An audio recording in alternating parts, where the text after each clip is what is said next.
Hello and welcome to Saturday Night Live Show. Ngasigi Mami TV ki Saturday Night Live Show da mayambo ngasi so amukan na taram nogjari.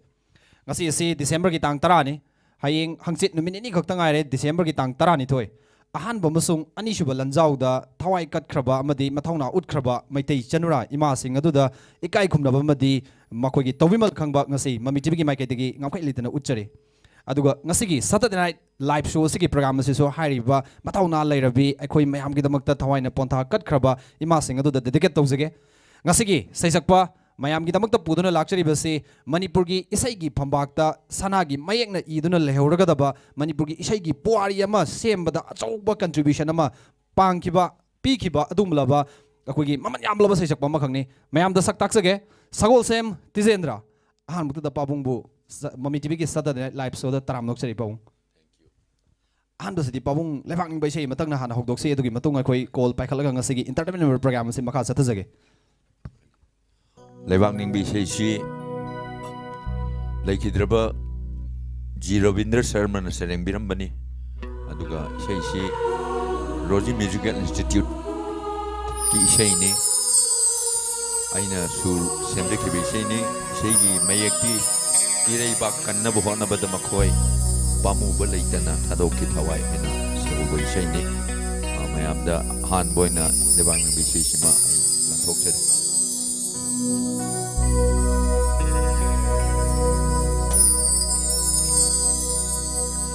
Irai bak kanna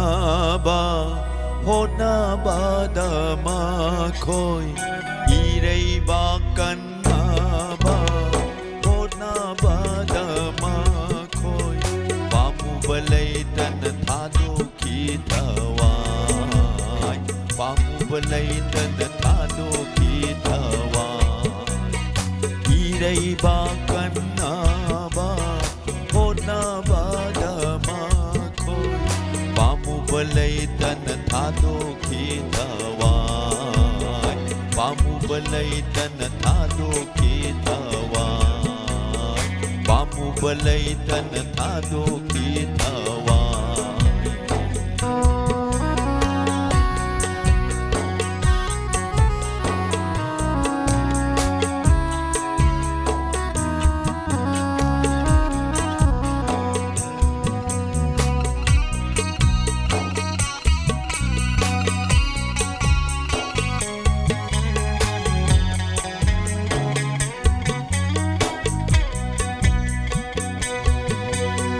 Ningsing lagi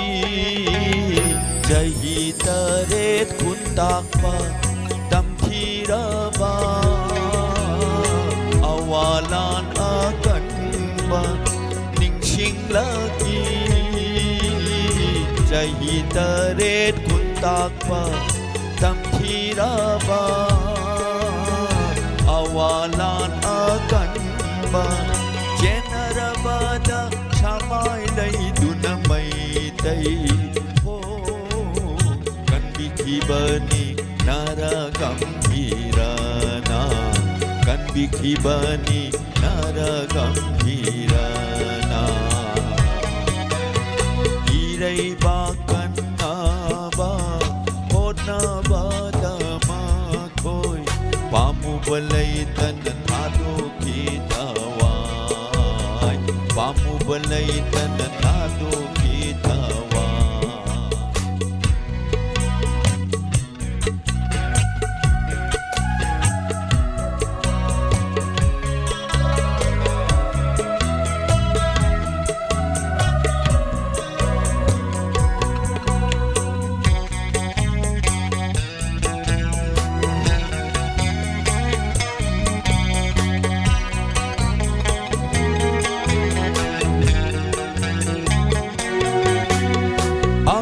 Singgi akan belanda adungai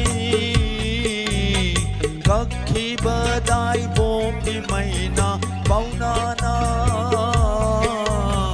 kaki pharsi ki sagai da nokna kaki pharsi ki sagai da nokna virati kendra thanga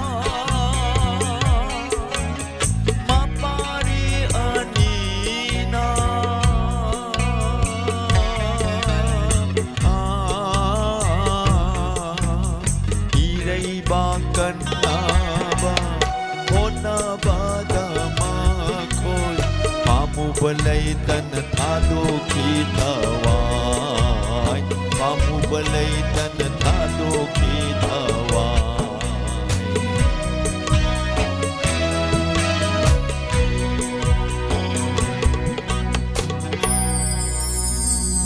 Tagajari, Pabung, yang fazana, sakbi kre, ahan bay say sima, kolam tang paika chage, ahan ba kol lokot chage. Hello. Hello, good evening, sir. Hi view, tayo bang sige special guest ako gi Pabung Tizendro leng sila galay re. Kadi say tabi kita mo hi view. Sir, phone tawag dito ba ilang kawal kung dito tabangan ba ng tawsam aduga ay na pabong dagita jan ba se lam helabi thamoy sina film da pabong na sakri khiba. Rajan yang ko komna sereng bikhiba aduga tomba madi pogit ani na serang bikhiba. Nanggi adugumba minok tu tani aina tumdana mangliba. Nanggi adugumba mijeng tu tani aina Pota pangkang liba Nanggi adugumba minok tu tani aina tumdana mangliba. Nanggi adugumba mijeng tu tani aina Pota pangkang liba Ontok na sumang ngau thi kreda Apam nung sigi wakal Panglaroy dara Kalu badanang bu Bakang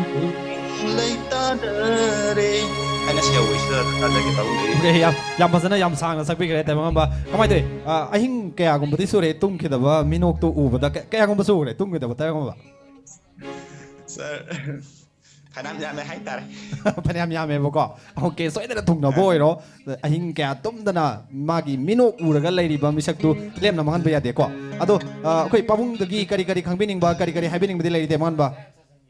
Sir pabong da ini yana hajing bisu pabong se most legendary singer of Manipur ko gi matam isai gi lamyan ba sai sakpa mani han thamjagi han ba da duga pabong gi unique oi ba yam khonjel ai khoi na ta ba yam ngai ja ba ing law ga khoi gi khonjel se pabong gi khonjel yam ta ba ngai ja ba ai tare pabong gi se ado pabong gi tung gi matung tar pa punsi da su he na mai pak pa taw khudi makta mai pak ba duga pabong gi tung gi punsi da su he punsi nung sang ba duga pabong na taw ba thabu khuni makta mahi yan ba oi asnu lo na Pabung su hena ano ba pabung heng ngami ba kay say sakpira ko say lepi higano pabung gi say ko khorang ngai jari hen thamjage madumak hojarge Tayo ba tamin agada ba mi maming sing di happy kada ba lay bibra. sir khara hapsau ge hapau di horen Horen na mo lan da do ni. Hi view kana no mi maming sing pan view. ahan bada abem dukun jana urem lekla takhelambam lekla takhelambam gi mama Bimola ayang lagi hari basing siga lo na Mami TV bu support tau bi ba Mami TV gi Saturday Night Live so sibu thau ayauna yang bi ba abi ba mayam pulap punna isai mina jagi Okay, yam ngai sai te ba call to bira pugin namagta hin ngai leitana thagachari Pabung dagi adom na pam na khanbiram lebay sai tu tamina si. thank you sir ai sei tangkhai am tang saksage ai sei aina mayam de sengdok chege na khanjaba ai sengdok hoktre ai si nari ba mi amani do Mami TV bu nungsi jabadagi mamangi hauki ba thangjada pangthokadabadu handak pangthok jabane dubo ai ngamda ai Mami TV bu nungsi jabagi damak ai mafam sida program sigi damak lak jabane duna ai gi khonjel gi asoiba sur gi asoiba yaurabsu mayam pumnamak nangak pigani haina ahanda thamde Thagachari Pabung gi anaba camera mo laibiraga so Mami TV bu nungsi bibana ngasi akoina haijarubada lakbiraga ngasi gi Saturday Night Live so si pung pan biriba sisu akogi mai degi hain ngali tena thagat phongdok chari aduga isai si ngasi si mapung phana sakte haidana mayam caller sing na waro bidana ba so haijage khajik tang wari dana hena akoina ngasi se infectious pizage na akoi khanjabane aduga isai si yam ka hena sakpa se ngasi je Pabung gi masa kitang nuai tabsina maramar kanda madugi khudong chada ba ma leidore masagi damakta akogi caller sing na ngakpi gani hedana thamjage Pabung isai lanthokbisi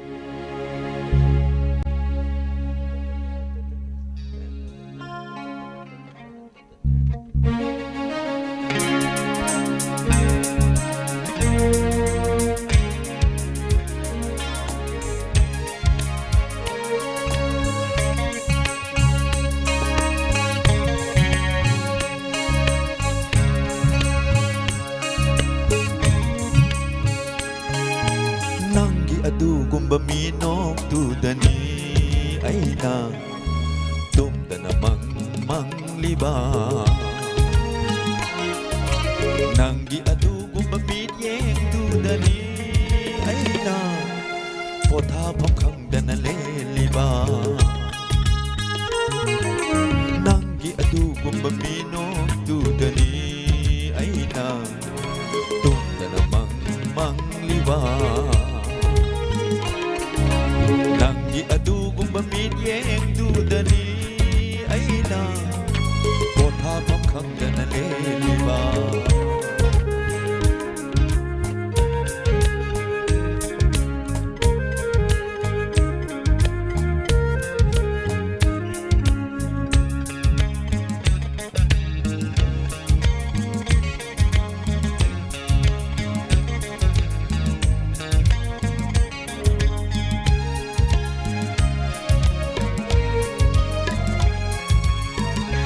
Thok na sumangau thi kreda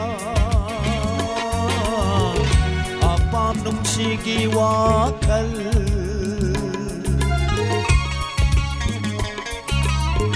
On thok na sumangau thi kreda Apam nung sigi wakal Panglaroy dara Halu badana Lay ta dare Panglaroy dara Halu badanang mu Pakang pugning lay ta dare Nanggi adugu mamino tudani Aina tumdana mangliba Nanggi adugu mamit yeng dudani Aina Pothabam khangdana leliba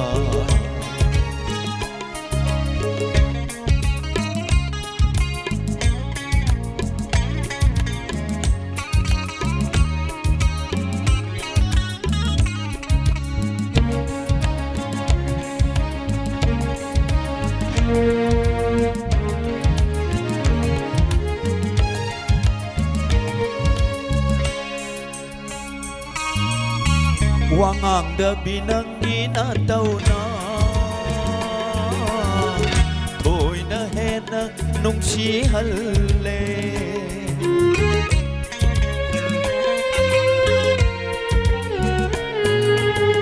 Wangang da binangi na tau na Thôi na he na nung si halle Lo na yeng lang pa Puran mit yeng tu na Thôi na he na chak halle Lo na yeng lang pa Puran mit yeng tu na Thôi na he na chak halle Nanggi adugu mamino tu dani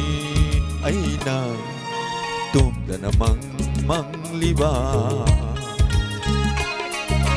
Nanggi adugu mamit yeng dudani Aina Pothabam khangdana leliba Pothabam khangdana leliba Pothabam khangdana leliba Thakazari pabunggi isaigi akoigi journey sida haibatai isaigi career isaigi profession sida akoigi film gi isai lakpa aduga radio gi akoigi approved artist oirakpagi kedobagi tohan tohan tangkak loina leigani na khanjai pabung adu an bada lakjaning base haujiki isai dugi wari masu khangjaning edu punamak se lakjing eda an bada khangjaning base pabung pabung gi isai gi journey si karama matam dagi haurakibano isagi sahi kyamu adumaina suba dwaida akoigi isai sakani haibagi wakalonje karamaina ga lakpa haurakibano masi so ma habitang thambibu isai di angang piingai di school tamingai di hongna dum pame aduga saktok pa hubati ai si college kar kan haurakpani aini aigi ahan bupun sigi isai sakpa haurakpasi 1969 chahi se 1968 1968 si da ai sumang da halaman mayam na tawba ma ko matam dugi chatnabi matungin na phak kaungna phak adagi tabla amga harmonium gu tawringai matamgi isai duda ahan labangi maraktagi marakta aisi kauksalaga isai ga sanba adwaida sum kara isai ga kara hindi isai ga kara sum sakpadagi haurakpani. Okay, 1968 swaisdagi. Sige mamang da pong tamba khotpadi lai tamba khotpa tamdri tambadi adu matungda tamakadoni. Okay, makata bi. Aduga 1969 sida ai 1968 sida I metric pass tawre. 1969 sida I Manipur College da tamme aduga 1970 sida I Manipur College da I social and music secretary hai matam duda. I bahut se lepada kare. Board lepa kabadagi de ai sum isai saga board company na mayam sina satra satri na ibum sakhang ba horakpa. Okay. Adigi atopa college sing sidagi su moigi fresh social freshes mitaga aisi baton torok invite torok tana satana sak sum sakpadagi di lekai di sei sakpa sat si sum haure adwai haurak pa hair gadi adwai dagi sum tam haure. Okay, ado pom hari ba class 10 ga tamak pa swai sida isai sakpa mayam gi sumang da kari da dumaina sakpa haurak pagi matam ja sida taseng na pom hayeng wai ai soidana isai sakpa da fawba mi ma oirani haibagi wakallon da isai ji sakpa haurak kribra natragana by accidentally isai je sum pamjarubadagi sakpadagi mayamna pamakpadagi profession onthokki boy doribra pong masi karmaina thambe paurani sidi aina di khang pote da duga aisi apau bu sai sak pam khakti oge gaina khanbadi lai. Okay, adugi matam dudagi dum dumaina khanbadi lai dumaina khan gibdi lai maramdi ai gi konjel si saina dum khangjabadam tawgadon lai aina Rafi ki khangde Kishore Kumar khangde Mukesh khangde Manna de moi gi sei sing sai matok tamaga sakpada yam man boy gi sai thanda dum khanjaba hai. Okay, aduga mayam dagi influence dum phangabani matam juda Manipur College daga tamak pasi gi matung pong tasengna profession oina akoi gi isai je tamba horkibasidi oza kanada ahan boina tamba horki ai gi tamba horkpagi stage hargadi ai si swaida aina 1970 sida ai college board lepe kare aduga 1971 sida ai Lucknow da dum chatkre ai local koi Manipur sida ai si tamdre. Okay, Bhatkhante College of Hindustani Music sida ai Lucknow da chatlaga ai chat kibagi mu wari lai ai wari du ji samjan jarage karamna ai Lucknow da chatpage hai bagi wari su laiba ma ai matem dang hajar ganda ai gi hek pok pa ima si yam singba lairik dangi lairik ki mangal khra leiba ima oiba duna mana sum koi swaida local swaida ahing atheng bade isai sakpa chatroga theng ne hanjalakba adigi phattaba sinjak charakpa yai kaina sum ki ba adigi ado sorupudi lairik su ada tambaya ba isai su tamham aphabane na tawdagi di agi lekai gi ise singkra hana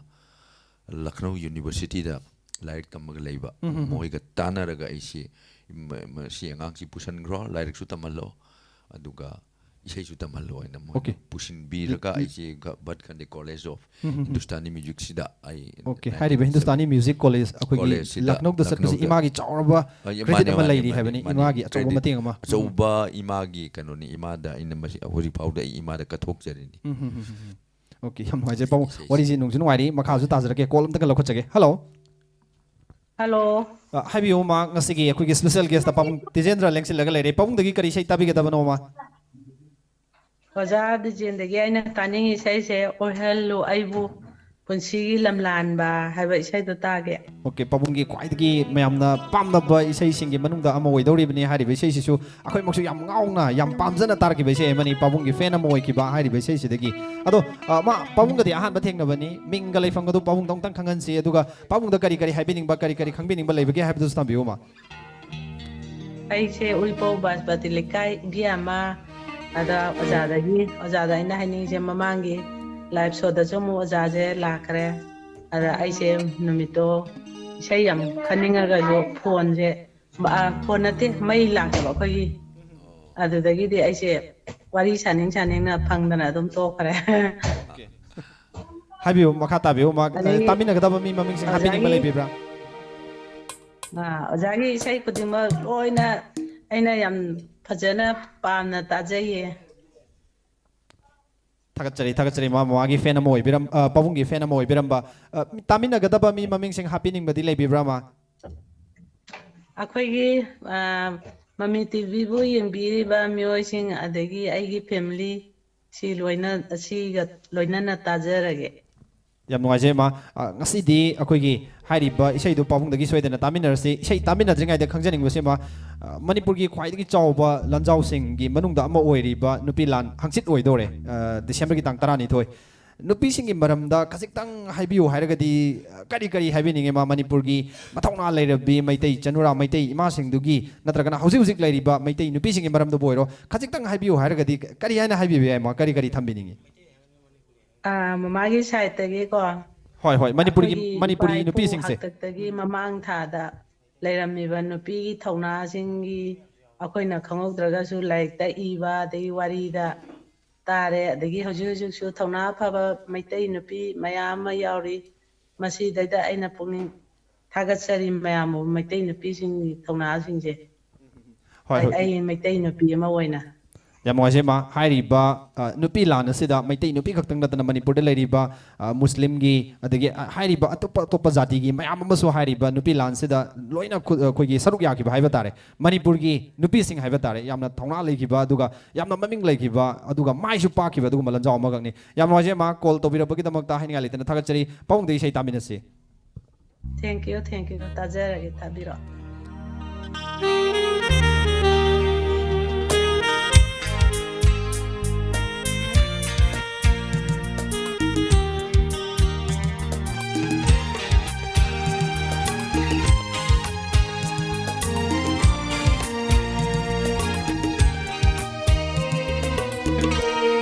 Oi hallu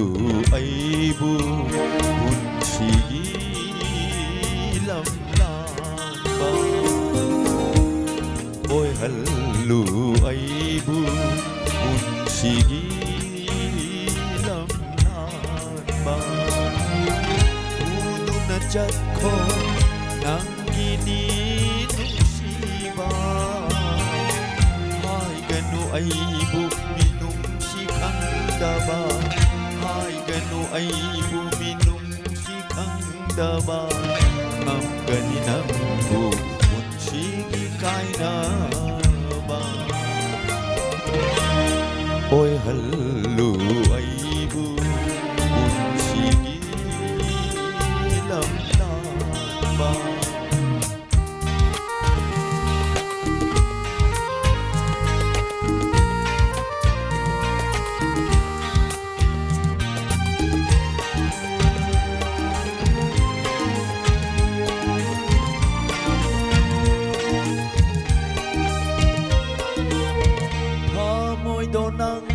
Sakang nadringai punci donang kasaku nadringai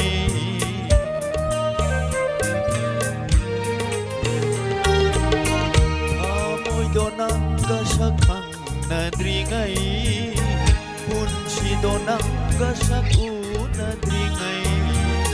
pangjare amuk piramu nau auna Pamjare amuk piramu nau auna Kau nage aisu insing bathok dana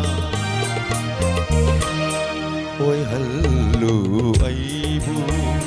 unsigi lamlamba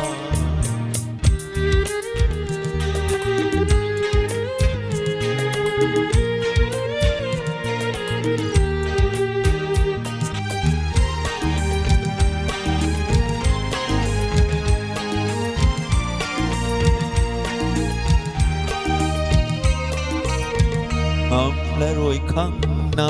warau na hai bani joy roll dinate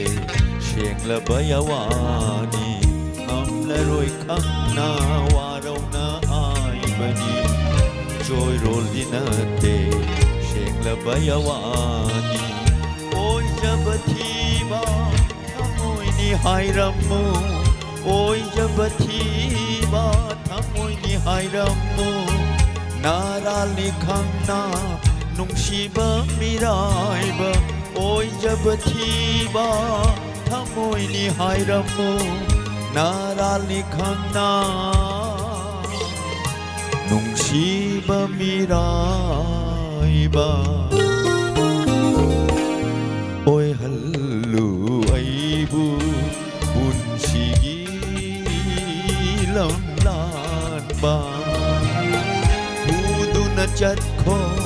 nang gininungsiba Hay ganu ay buminungsikang daba Ngam ganinang bunsigi kay na ba Oy halu ay bunsigi lamlan ba Oy halu ay bunsigi lamlan ba Hoy hallo ay bu punsigi lamlan ba yam phazaba pabunggi mayamna khwaidagi pamnaba isai manungda ama oikibani ngasai gi Lucknow gi wari du gi makha laktingai da pabung laksaning isi isigi isai si mayamna khwaidagi pamnaba isai masu oibani na karamai na isai si semkiba haiba wari ji mayam soidana taningani matem dang thamba yabra pabung isai si kanana ibano tune kanana tawi karamai tawi haiba aigi maruf ama lerami hujikti leikidre kolom teje shore aina tagian kolom lekai degi Maksud saya yang belum nanti nampak tu ke isi mayak sima all India radio Imphal da matam tu dia approve tahu raga kau mayam cisum naina dana kena tahu punya ada all India radio gi 1986 sida all India radio na program ang kau pilih ada da magi saya aina sur si siam bani isai gi sur si di pawung na dum sem aina dum siam bani saya gi sur si yang siang na hair gadi yam siang na wari sili thong na ba hairgadi aigi sur sigi mami si aigi wakhli krai dila ke wa ina noma matam du da yamna liraba mama rafigi sem khaktai suhani rat dal chukke na adugi sei sei ni yamna sum sur du yam phaje na khan adugi mami haipet taraga ina amma isei sur du lokthok pagi wan nattaba Happet base tau bahai tare, adu tarugi saya mayak tu kesana rega leram me, ada ina sursi semjal laga all in the radio da record tau re, adu hek record tau buka di saya popular oide, ina record tau 1986 ki thadu di ai kau re, 1986 sida ina record tau keraba matung cahi mukki matung da saya tap na slowly, so mayam na kanbi ba, sum haurak ba, sum hau ba, mayam na kangbi ba haurak ba hai tare, adu hujik 1986 si kuigre masi de gidi sei phanam yame haiba da hujik su dum mayam sina ai hek hujik su dum tana ba lepri pawungi YouTube ta karida koi samak su dum tari ba sei mani pawungi ai ne chatpa sei chatpa mapam ayam bada si sakpiu ne hek request adum hujik pau tori hari ba 1980 ki swai sida sahi ama ꯑꯩꯈꯣꯏꯒꯤ ꯃꯌꯥꯝꯅ ꯍꯥꯏꯐꯦꯠ ꯈꯪꯉꯨꯗꯅ ꯂꯩꯔꯕ ꯃꯇꯨꯡꯗ ꯆꯍꯤ ꯑꯃꯒꯤ ꯃꯇꯨꯡꯗ ꯃꯌꯥꯝꯅ ꯇꯥꯕ ꯍꯧꯅꯔꯛꯄ ꯏꯁꯩ ꯑꯃ ꯑꯣꯏꯕ ꯁꯝꯅ ꯍꯥꯏꯔꯀꯥꯟꯗ ꯏꯁꯩꯁꯤ ꯇꯨꯝꯃꯒ ꯂꯩꯕ ꯑꯩꯈꯣꯏꯒꯤ ꯃꯩꯒꯤ ꯆꯤꯡꯒꯨꯝꯕꯅꯤ ꯍꯥꯏꯕ ꯇꯥꯏ ꯃꯩꯒꯤ ꯆꯤꯡ ꯀꯣꯟꯅ ꯄꯣꯈꯥꯏꯔꯛꯄꯅꯤ ꯍꯥꯏꯕ ꯇꯥꯏ ꯑꯗꯣ ꯄꯥꯕꯨꯡ ꯂꯥꯛꯆꯅꯤꯡꯉꯤꯁꯤ ꯃꯊꯪꯗ ꯄꯥꯕꯨꯡꯅ ꯂꯛꯅꯧꯗ ꯇꯝꯃꯨꯔꯕ ꯃꯇꯨꯡ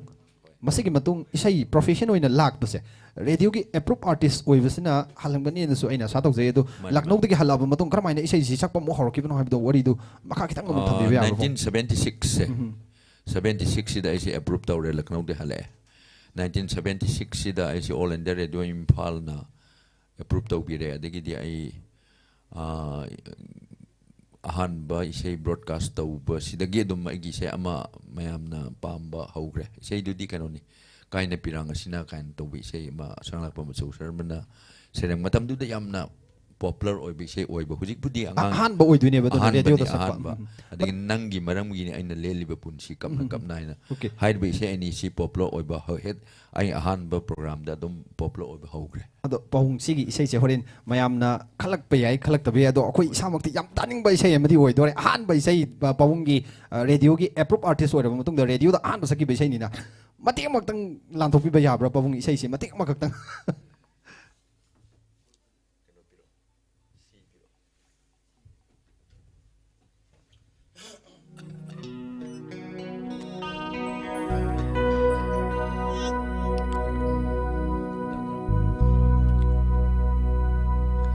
kaina pirang asinaigi iral oiraba nangi su nara amalai sunara amalay kaina pirang asina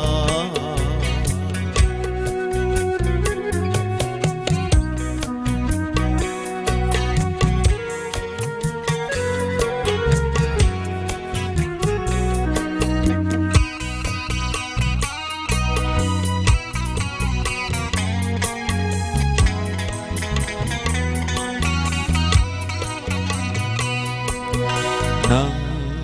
ginapada natana kanay napada ay na nang ginapada natana kanay napada ay na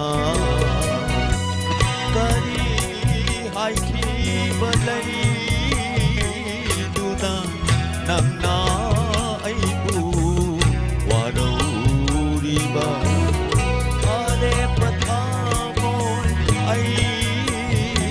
gini ay gira ay babu nang bunong sibasi natara nang bunong sibasi natara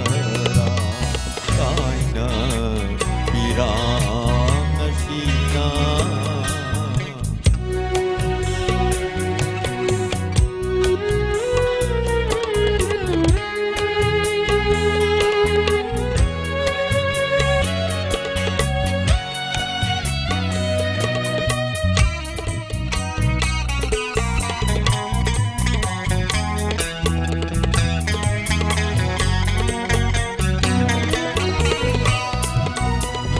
maramdu khangde ay di khangde maramdu khangde ay di khangde nanggi aron ba thamoy dugi karigi aibu kabhal liba karigi aibu wahal liba karigi aibu kabhal liba karigi aibu wahal liba maduna nanggi naraldi maduna nanggi naraldi kaina pirang asinay iral oy raba nanggi sunara amalay nanggi sunara amalay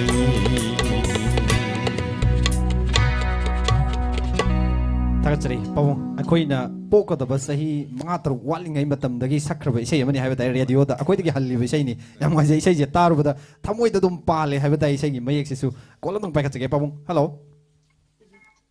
hello haibio Saturday Night Live soni sagi mingle phongok tanga haibio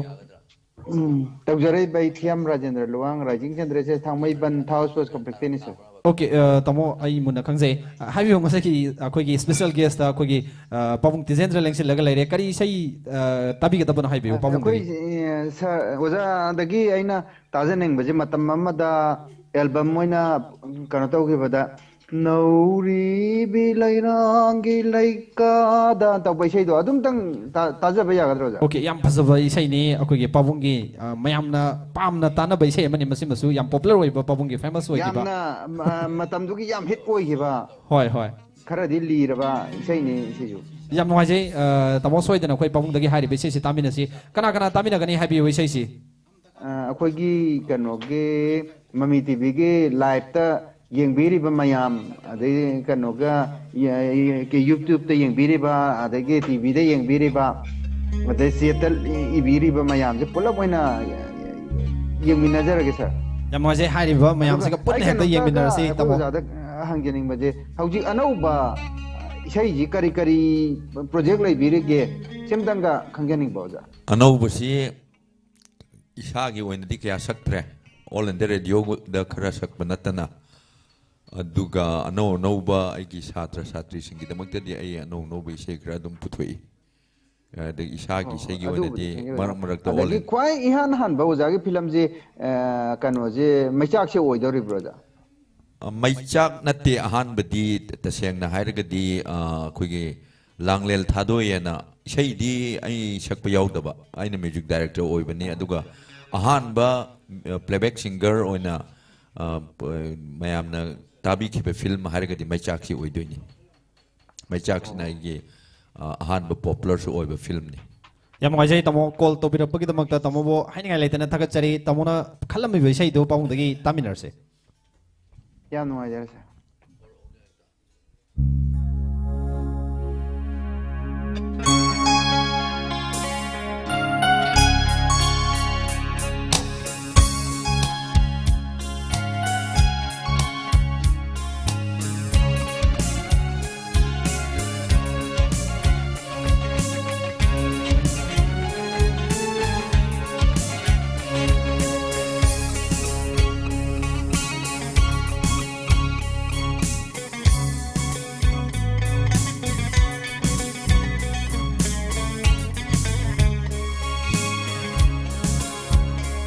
Nauri bilay rang gilay nada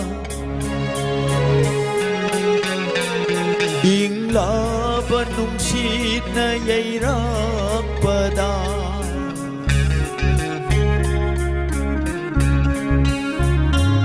Nauri bilay rang gilay nada Ingla banung sit na yay sida nang bukaram na leli bagene chan rabi nang bukaram na leli bagene chan rabi chan rabi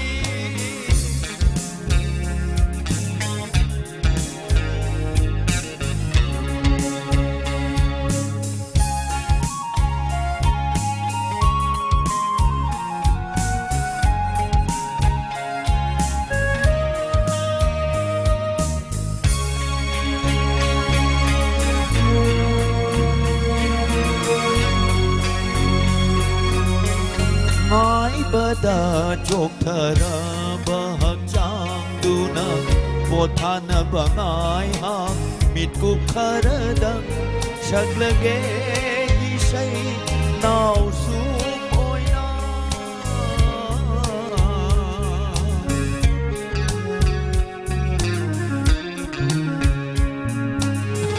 mai bada jok thara bahak chang duna pothana bangai ha mit ku kharadang shaglage isai nau sum oina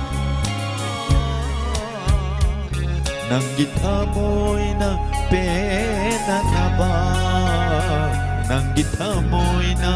pena naba nauri bilay rang gilay nada ingla banung sina yay rakpada ningham ay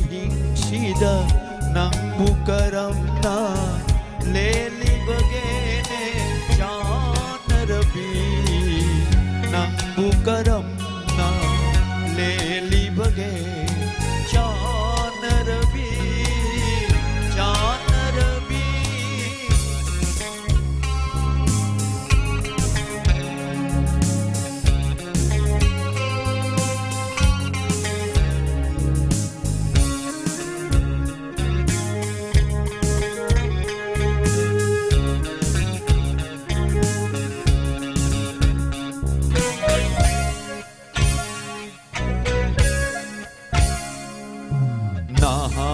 Yaudra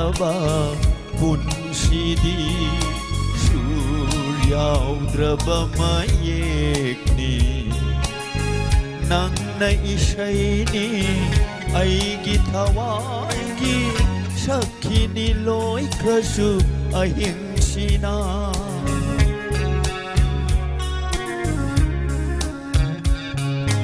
ꯅꯍꯥꯛ ꯌꯥꯎꯗ꯭ꯔꯕ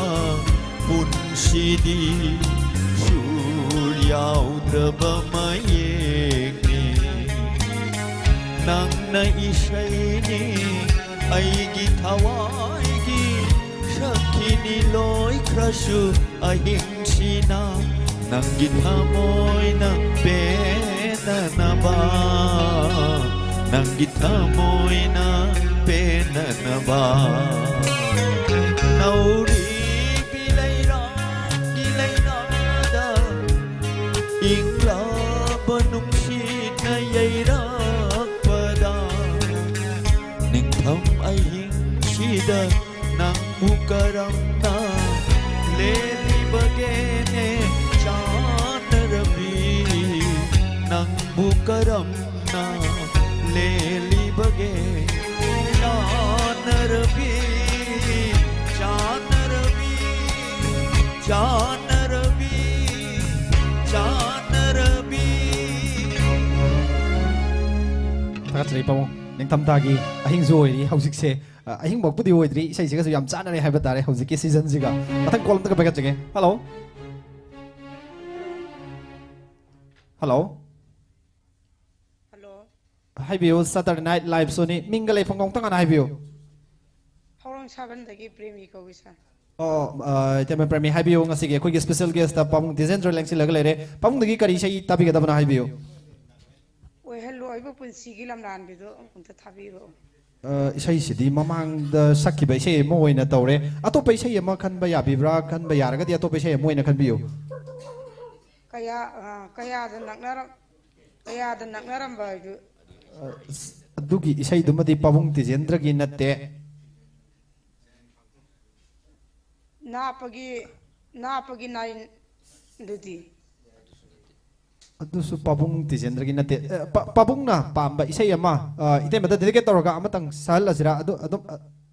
ꯑꯗꯨꯅ ꯐꯒꯗꯕ ꯃꯥꯜꯂꯦꯀꯣ hello ꯍꯣꯏ ꯌꯥꯏ ꯑꯩ ꯈ꯭ꯋꯥꯏ ꯑꯍꯥꯟꯕꯗ ꯀꯩꯅꯣ ꯐꯣꯟꯁꯤ ꯐꯪꯖꯔꯝꯃꯤ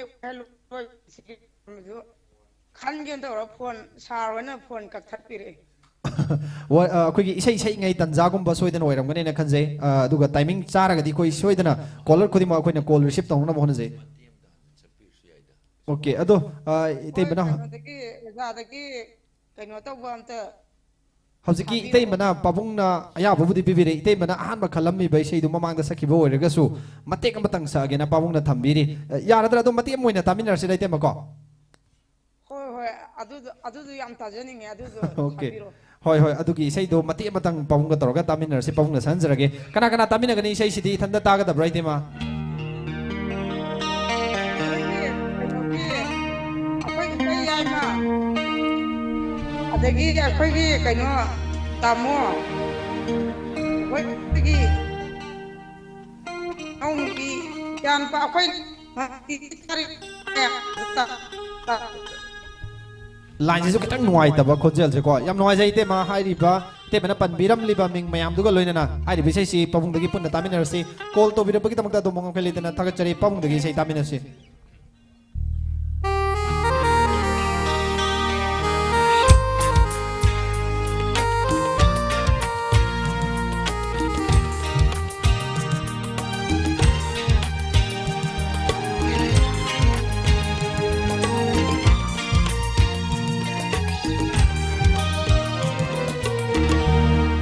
ꯑꯣꯏꯍꯜꯂꯨ ꯑꯩꯕꯨ ꯄꯨꯟꯁꯤꯒꯤ ꯂꯝꯂꯥꯟꯕ ꯑꯣꯏꯍꯜꯂꯨ ꯑꯩꯕꯨ ꯄꯨꯟꯁꯤꯒꯤ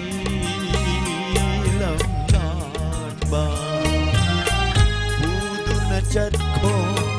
ꯅꯪꯒꯤꯅꯤ ꯅꯨꯡꯁꯤꯕ ꯍꯥꯏꯒꯅꯨ ꯑꯩꯕꯨ ꯃꯤꯅꯨꯡꯁꯤ ꯈꯪꯗꯕ ꯊꯝꯒꯅꯤ ꯅꯪꯕꯨ ꯄꯨꯟꯁꯤꯒꯤ ꯀꯥꯏꯅꯕ ꯑꯣꯏꯍꯜꯂꯨ ꯑꯩꯕꯨ ꯄꯨꯟꯁꯤꯒꯤ ꯂꯝꯂꯥꯟꯕ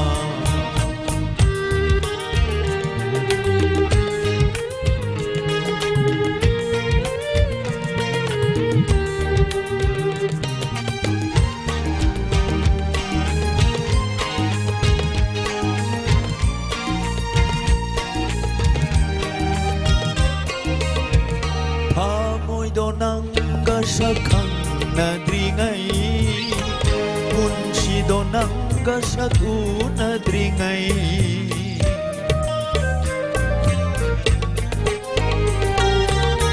Tamoy do nangga sakang nadringay Punsido nangga sagu nadringay Pamjare amuk biram munau auna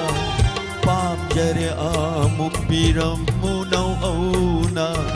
Kau lagi aisu ningsing batok dana Oi halu aibu unsigi lamlan ba Udu na jatko nang gini nung siba Hai ganu aibu minum si kang daba Ngam gani nangbu unsigi kaina ba Oi halu aibu unsigi lamlan ba matam amada leiram liba isai mek sing jidi pabung akoina lamsin mada yamna waba mayam ama yauri akhoni khudam moina haira kanda hojik pabung na sakpiri bai sei yamna fazabai sei ma mayam nadi yamna toina tanaraga su akoida katang lawsan ba waba haibu tar magi art haje o hellu aibu punsigi lamlan ba hairi basi nupi duno hundon ba oidori bra nupa duno hundon ba oidori bra natragana kaina gibagi matungda nupa na sadi nupa dubu hundok piramba lamlan ba ohen biro haibane ba ise okay kaina giba oidoi ba lamlan ba adum ohen biro okay yam fajaba masigi mayek yamna manungda art haje adugi matik chen ba haiba tai pawung yam noi je mamangi ngasai pawung na thambi matamda ngasai gi Lucknow dagi halaba matung radio gi approved artist oigre masigi mathang pawung Manipuri film isai da mo khongdarak pase masigi wari jidi karamaina tawi ahanba koigi Manipur gi digital film pawung ngasai so thambigre adu isai kaktang da music direction aduga vocal oina isai oina sakpasu natabada akoigi film gi music direction oina oibasu mya mama koi tajagre pawung na madugi matang da su kasik thambio aduga ahanba pawung na music direction pi gi films na karam boy dawri bano aduga film isai oina sakiba ahanba isai na karam boy dawri bano haibna chingba su kasik ahanba thi langlen thadoi si kepi films kini langlen thadoi si kugi rural development based toba dumba story oiba sei sur se ina pali chandra sakhi moi taroga kharsai folk ki type da hari base pawung 19 ke agi adwai oi 1982 adwai gi wari ni ko okay aduga release tau gi bedi 1984 adwai tau ki bor male ai kitang ningjang bada ware okay aduga maichak sidi tasiyang na 1980 gi December swaida recording chatlaga 1981 January swai ba adagi amuksu ani thokna Lata Mangeshkar hoi kari hoi sang da badagi di amuk trip amamuk kona chatlaga saubani okay maichak sida di pawung na music direction piga doiba aine assistant music director oibani aibam sham na music director oiba aine assistant music director oina adu pong matang sida amu khangjaningi si isai sambadagi natraga isai gi tune doba aduga music compose torambadagi film gi kogi music compose ka torokpagi assistant sumaina ga oirak pasi pawungda karamaina wari je laki base karamaina sing namgani habagi thajabasi confidence kanana leiboi duino kanana propose torokpoi duino aduga pawungna masi accept toki base pawungda adugi confidence sapchana dum lei gibra masi ngamgani habagi masi yam seng na harga di aigi keno Rosie Club aina aigi akoi mayam aigi marom pang mayam na lingkat pa club amkhakle Rosie Club ki sei sur si chamagi manung da 99% aina sur palaga puthok pa adumba club amni okay adugi sei mayam si sum popular orak pa radio dag sak pa dagi ama masum tawdigi mayam na sur pan ba yam phai kan sum khangak pa haitare adudagi di maichak ki director ori ba Bangka Sharma tamo Bangka se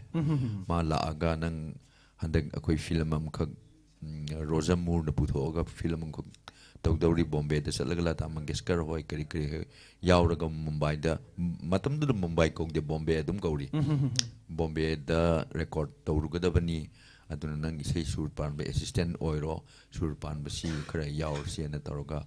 sur panba si ahibam gitar siam ga iga taroga ibani na sum panba pabung bangka gi propose hoidine ba pabung gi man music bangka direction. bangka gi propose ni bangka na hairak padagi ai si adudagi di ai gi like ki ko kano se tan kano se adudagi film lom da changi ba si adwai dagi di film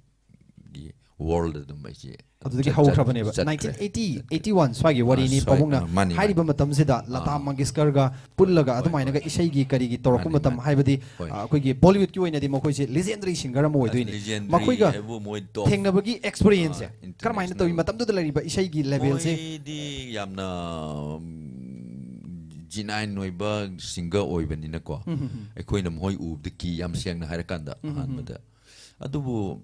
ki haina ina hairisi aseng boina hajarabani kari no moi di adungmati sei si experience adu kangre ba khangaba ishorna pithorakpa khanaoma mongonda phajana yaure moina kenom tang haidorok te ta nungsire surek te chare sur chaba chada bagi tal chaba chada bagi problem am ta leitre moida kenom tang machet kenom tang haibde hekta nungsiba aduna moida di magun si angak pangnan leibani na koina adum sanman tawre moida di adubu ai sana Lucknow da queen leirakpa adi nan Manipuri sing siga loina raga sei oja sing nan Manipuri ngaktani na moina takbira ko moina tambir ko mayam du gi loksing duna aina Mumbai da satpada ai thoini sei gi maram da dei thoina ya ka han kiru budi ai leide okay adu pabung matam du da akoi gi leiri ba Manipur gi isai gi level siga matam du da Lata Mangeshkar hoi kari hoi thengnara kanda hairi ba Bollywood ki leiri ba isai gi level siga karmai toi level ani se pong yam Canary yam Canary Manipur gi koi gi modern song gi standard siga matam du gi Bombay gi standard kadi yam Canary okay ado hauzik thorei ba naha ori ba singer naha ori ba koi gi music composer mayam ma hauzik thorakre digital gi oi ba generation sida hairi ba matam sida hauzik thorei ba mayam siga hairi ba pamoina thengnari ba matam du da thengnari siga hoi hauzik su Bollywood ki isai si adu ke matik upgrade mayam ma legre hauzik comparison je tawba dum yare na lobi ba yabra pamo hauzik leiri ba Manipur gi isai gi level comparison si tawba ya compete tawba da nop train na lobi yabra compete tawda nop train na lobi si ai di yate okay yate haibadi aina haisi moi saudi sauni ko maram di moina hana tawrka khoina matau tamaga tawba moina tawri khudingi khoina tawba moina hek tawri khudingi khoina tawbagi mong da leye khoina hande moina hek te hanba khoina konba moina tawrokpado khoina somda matau tamaga tawba aduna adu moina matugi khena ba matum leigani habani leiba haitare haibadi khoina halaga khoi gidu moirom da kona tawra adi khoi chi chakhole hai doba nattaba biji kisina moina hana tawraga khoirom da kona tawba lambi lamjel chenmin na bada pot di manaba haitare pot type to di manaba okay aduna maram orga ai kitang khoi gi kano si name nai haijige okay ai si ai ji handa na khoi lamjibu handa na haibadin te apa pa yam lei musician apa ba haibadi national figure oiwe aba yam yauri ba khoi Manipur gi sidasu adu as a whole on yengak padadi oina aina haijabani aina haijabani lamjel chen badu mokoina han gi bani na pantung du moina dum han na yogi ba yai o natra man tawbu da bo ju wabudi mokoina han na kating mangjel thana dum cheli haibadu gi mafam dai pa yam waje kol ta ka beka chege pa hello hello good evening sir hi bio Saturday night live so ne ngasi gi ku special guest ta pabung Tizendra lengsi laga leire kari sei tabi ga tabno hi bio sarai ahapada saramadi kui special guest on ninjimiriba uncle aduga kui tom sibu pateng pangbiriba kui telecom ni besing kunama kai khone bu chari iPhone tawjare se kawa namar pamle kai digi ningkem komane sa okay tamo khuman hi bio pabung dagi kari sei tabi ga tabno sar kui music video album oina kui matam mami oja paharina sak piramba duka koi ojana saktuk pihiba koi nuja kanagi senglongno haina to bisai de pabung kajani pabung isai sidi pabung hek sakti gi bai sei sing si 99% habi ai koi myam na pam na da bai sei mata yaugi de habi ai masi makna akoi gi Manipur gi myam na isai gi figure sida isai gi maram sida pabung Tizendra si legendary ni hedan mayam na sai thanari bani ado tamo hairi bai sei si kana kana tamina gani aigi oina di sar ko gi thorom thawa yang tabiri ba punama kadum tamina jage Okay, pabung da kari kari haibining ba kari kari khangbining ba dilay. ꯑꯩꯈꯣꯏ ꯃꯃꯥꯡꯗꯁꯨ colour ꯑꯃꯅꯕꯨꯗꯤ ꯍꯥꯏꯕꯤꯈ꯭ꯔꯦ ꯑꯩꯈꯣꯏꯒꯤ ꯑꯅꯧ ꯑꯅꯧꯕ ꯍꯧꯖꯤꯛ ꯍꯧꯖꯤꯛꯀꯤ ꯑꯣꯏꯕ ꯀꯩꯅꯣ ꯂꯩꯕ꯭ꯔꯥ ꯈꯣꯠꯄ꯭ꯔꯥ ꯁꯛꯀꯗꯕ ꯈꯣꯠꯀꯗꯕ ꯑꯗꯨꯕꯨ ꯑꯃꯕꯨ ꯑꯣꯏꯔꯁꯨ ꯑꯩꯈꯣꯏꯒꯤ ꯃꯇꯝ ꯁꯥꯡꯅꯗꯤ ꯄꯨꯟꯁꯤꯕꯤꯌꯨ ꯅꯨꯡꯉꯥꯏꯕꯤꯌꯨ ꯑꯗꯨꯒ ꯃꯌꯥꯝꯒꯤ ꯁꯦꯕꯥ ꯇꯧꯕ ꯉꯝꯕ ꯑꯣꯏꯕꯤꯌꯨ ꯍꯥꯏꯕꯁꯤꯗꯪ ꯊꯝꯖꯔꯤ. ꯊꯥꯒꯠꯆꯔꯤ ꯑꯣꯏꯖꯒꯦ ꯑꯩ ꯄꯨꯟꯁꯤ ꯀꯨꯏꯅ ꯂꯩꯕ ꯑꯣꯏꯖꯒꯦ. Thakachari call topirapagidamagta adomna pamna khanbiramli isaido pamungdagi taminase. Thank you.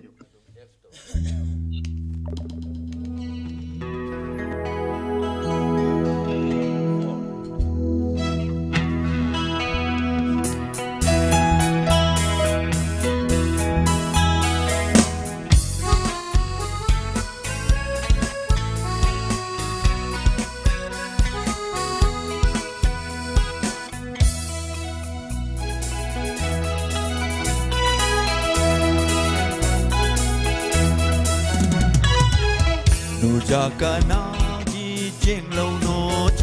no pai ma pup ning nu ngole singel kanagi lai nam no amoy ai ki khoi da re nu jakanagi cheng lau no pai ma pup ning nu ngole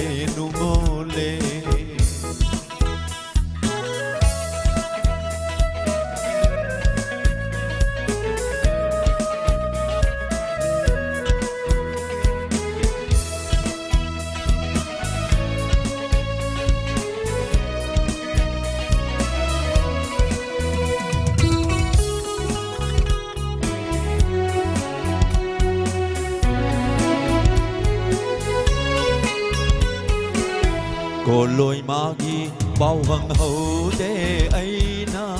khoi daru bana lure Khamoi magi sak hằng hậu de aina shiru bana lure khoi michi landa khoi michi landa yaro saji oi rure nu jakanagi cheng lau no pai ma puk ning nu ngole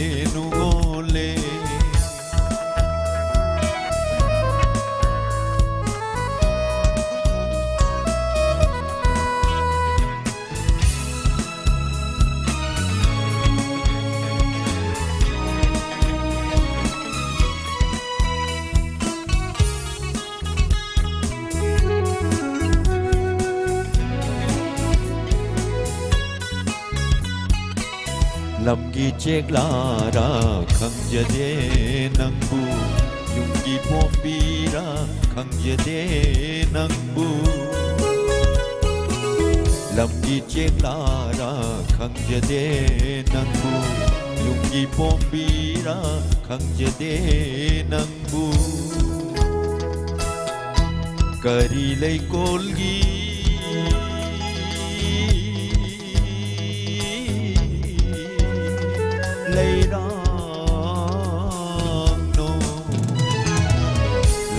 Chết lara khangjade nangbu Yungi pombira khangjade nangbu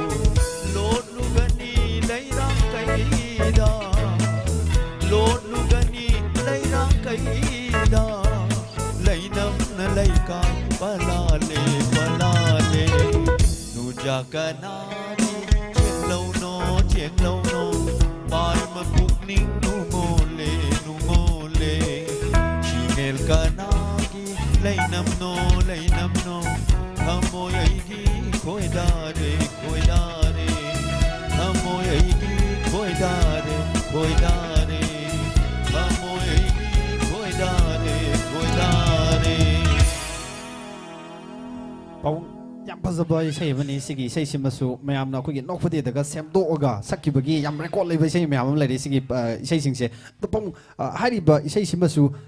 masigi horakpham haibatai sahi kyam ngodwai da kamaina phone kibano isai iba duga music composer kamai to si tawam pahari gi ari bi isai ni ada Raj Electronics haina ꯑꯩꯈꯣꯏꯒꯤ ꯄꯥꯎꯅꯥ ꯕꯖꯥꯔꯗ ꯃꯇꯝꯗꯨꯗ cassette ꯌꯥꯝ ꯀꯟꯅ ꯆꯠꯅꯔꯤꯉꯩ ꯃꯇꯝꯁꯦ Audio cassette. ꯁꯣꯛꯁꯤ ꯃꯗꯨ 2021 2021 ꯁ꯭ꯋꯥꯏꯒꯤ ꯋꯥꯔꯤꯅꯤꯀꯣ ꯑꯗꯨꯗ cassette ꯌꯥꯝ ꯀꯟꯅ ꯆꯠꯂꯤꯉꯩꯁꯤꯗ ꯑꯩꯈꯣꯏꯒꯤ ꯀꯦꯁꯦꯠꯁꯤ ꯇꯥꯎꯟ ꯄꯍꯥꯔꯤꯗ ꯃꯣꯏꯅ ꯄꯥꯔꯃꯤꯁꯟꯗꯤ ꯃꯣꯏ ꯃꯁꯥꯅ ꯂꯧꯖꯔꯨꯔꯦ ꯇꯥꯎꯟ ꯄꯍꯥꯔꯤꯒꯤ ꯏꯁꯩ 10 ꯈꯛ ꯑꯩꯅ ꯄꯨꯟꯅ ꯄꯨꯂꯞ ꯁꯛꯇꯣꯛꯄ ꯀꯦꯁꯦꯠ ꯑꯃ ꯃꯣꯏꯅ ꯐꯣꯡꯉꯦꯕ ꯍꯧꯖꯤꯛꯀꯤ ꯔꯥꯖ ꯏꯂꯦꯛꯇ꯭ꯔꯣꯅꯤꯛꯁ ꯏꯁꯩꯁꯤꯅ ꯑꯗꯨꯒꯤ ꯃꯔꯛꯇ ꯌꯥꯎꯕ ꯏꯁꯩꯅꯤ ꯑꯗꯨꯒ ꯃꯣꯏꯅ ꯁꯤꯒꯤ ꯏꯁꯩꯁꯤ X sign namhalaga X sign GTN na aigi yam nuksibi inaw am leirami jikti leikidre lai oikre magna direction taruga ma camera mana tharga mana nambani aduga khanghogdna matamdu da di IS TV aduga Sin TV na ani thokna leirami sida kugi choice program in music video gi choice program si leirami adu heng nambaga thadokpaga adum si moi adum khandana Sin TV IS TV Sin TV IS TV sida adum khanna tarukdi popular aina sakpai si popular amuk yamna Okay, asing ahan bada pawung paharina sakkiba isai 2001 sidagi ni isai popular oiba horais okay pabung sakpi ki budagi kari umakanda akoina hausi adum engari bo phom amani akoina original saiba mi dudagi cover sakpasina hena mayamna hek pamna ba hek oiba sisu kari umakanda adum thokta banate okay adum ni haiba yai sigi isai simasu pawung kolam tak pakachage po hello Haibio Saturday Night Live so isagi mingalay fong tang haibio ai haibong pupi me le kai de gi haibong pupi me le kai de gi ming kari ko biba naure bijoy haibio bijoy akoi gi ngasi gi special guest ta Pabung Tejendra lengsi laga lere Pabung de gi kari sei tabi ga dabno Pabung de gi akoi gi napam lam dam thaduk tu na adugi isai celebro khoina uitan tawbi Pabung Tejendra gi nate madugi isai dudi Pabung Pahari gi oiga dabani adu dai shoi garba hoi adu nattaba atopa ma Pabung Tejendra na sakpi khiba isai mayam sigi manungda amhekta ma khanbi bayai ningsing biribra ningsing dragana Pabung na amba isai ama san jarakpa yagadra somna taba yagadaba haibatai dedicate tahonjaraga hoi ai hairake haibio isai ningsing na kana tamina gadoi no isai si haibio yami hakoi sidala isai akoi imao akoi gi mousing yami se mathang thoroke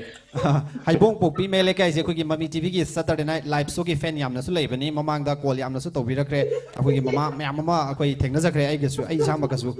yai mayam punna tamina gadori ba mi sing amom toina maming palaktra kasu hauji ulamani na loin masak khange ado kari pamung dagi kari khangpining ba kari haipining budi leiri se akoi ima da pira ke ima oi pa ji ba okay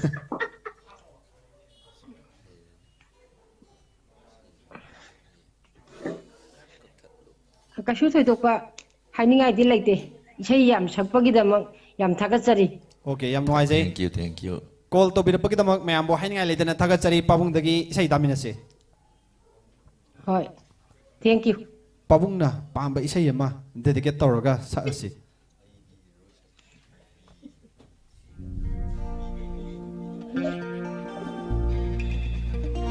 masi si mayam na horen khalak ko bau yai ado ai saktoge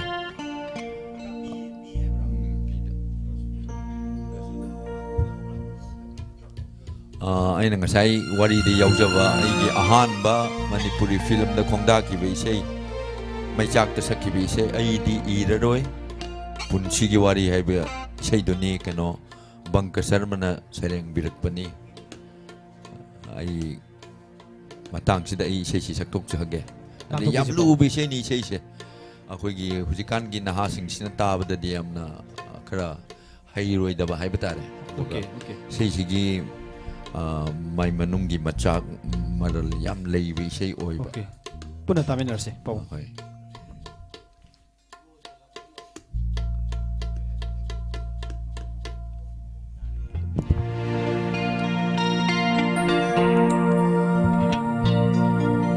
ai di iraro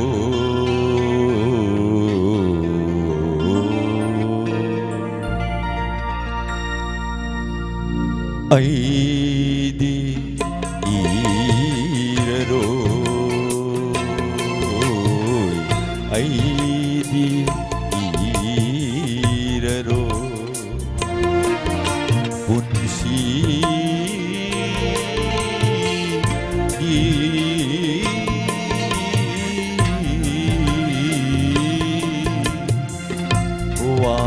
Wari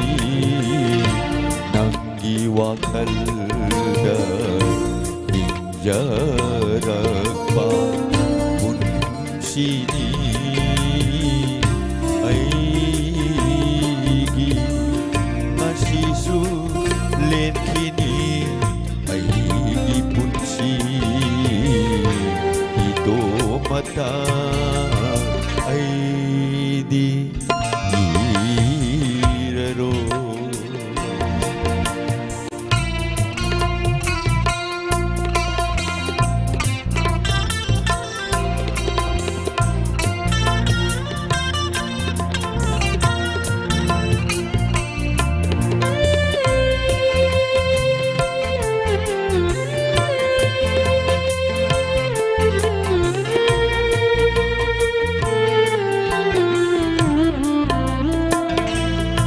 Wakal kaya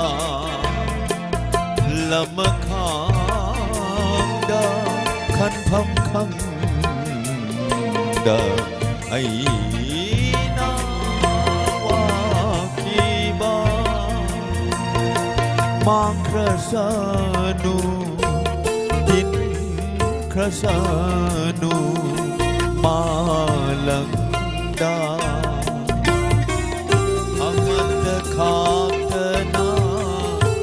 Utkrasanu Nungsi Magi Wahai Sindo Nungsi Magi Wahai Sindo Aidi Iraro Aidi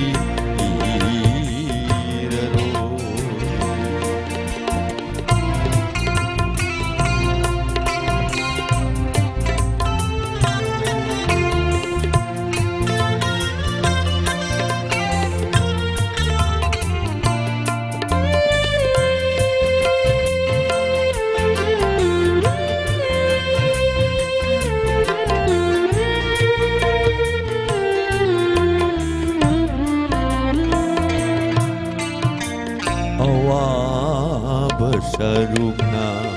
Yam Hauraba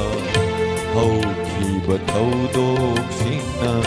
Wahalamba Awaba Sarugna Yam Hauraba Hauki Bataudok Singna Wahalamba Mairi Thokana Chaklabata Moise Mairi Thokana Chaklabata Moise Khang Haura Ni Maisa Langa Langa Aidi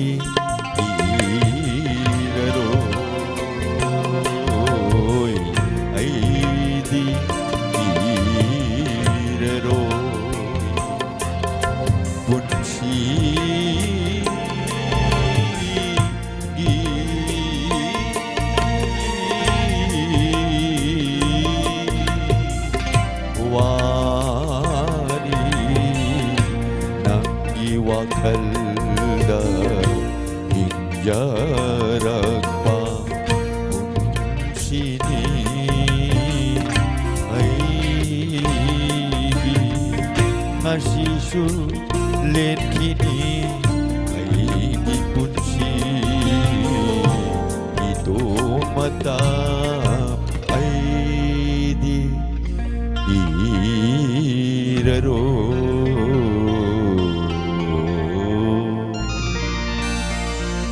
다 같이 내보고 mayik sina kasi tongana thamakana pabunggi isegi manungsida yauriba sur haigadra pabungna chingbagi ane mawang sanabagi mawngse masi khachitang tongali sei atop atop mayamdagi classic oi masi karmaina surji karmaina pani gazal gi mawng haigadauribra masi karmaina gazal ni haibasu yare the classic light classic ki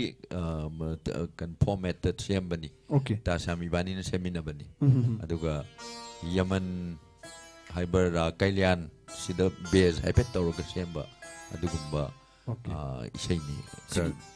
khara tough oiba haibitare ijam jamba mana hek sak tuk pada khara wa be isai oiba ai nahawring de yamna line yam phajan sa ami khujikti ai aduk sa ibai dune ngasi sa isidi hanagi form to makti taba katang waraba khara wa ba matam nina okay kano isai ji khara wa na sakba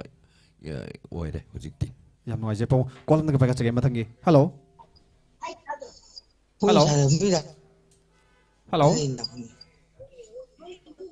hello hello tabi bro hello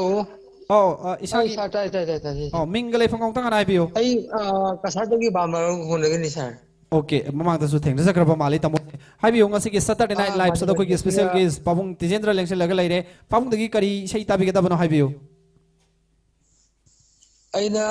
sakre pamundagi taja desi do ha mar sakre maisa ki film gi desi do okay maisa ki dudi ahan da sakre isai dudi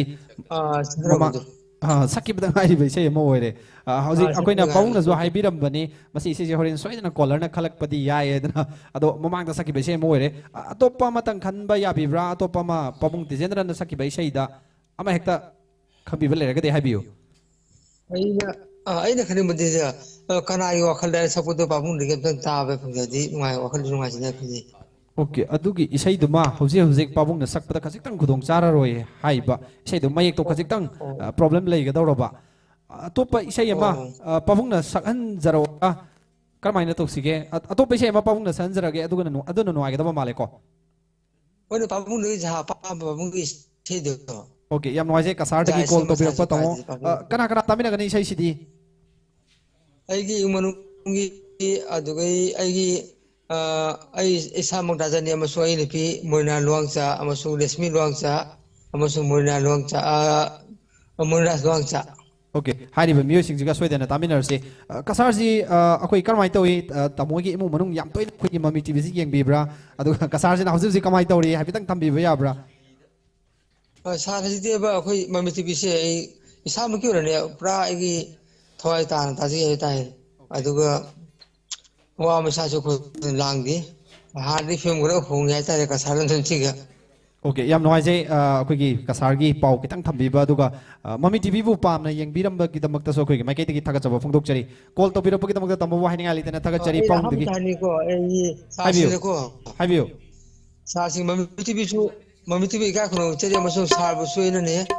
ai pabung chu ai ne ka khono chari na khun gi okay hininga litena thaga chari dombo mathangi Saturday da so soidana call to biro soidana mami tv Saturday night live so soidana saruk ya biyo pabung dagi sai tamina se okay isi madhavi film dagi wani saage film isi wani tamatang sumsa madhavi film si KB Films production ni aduga isi su Bangka Sharma na sereng birakpani kari khalli ningol pukni mena se obai se ni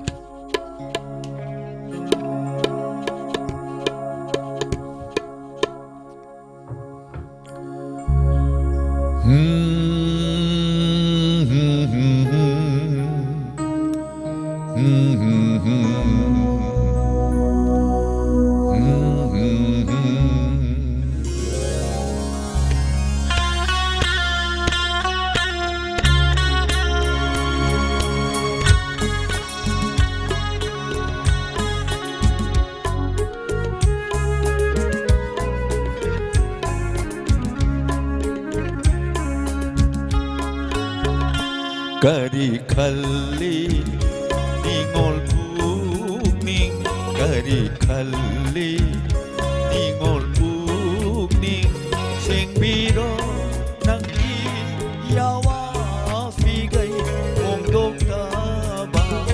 pukning iwa karini kalluge karini aina kalluge kari kalli ningol puni kari kalli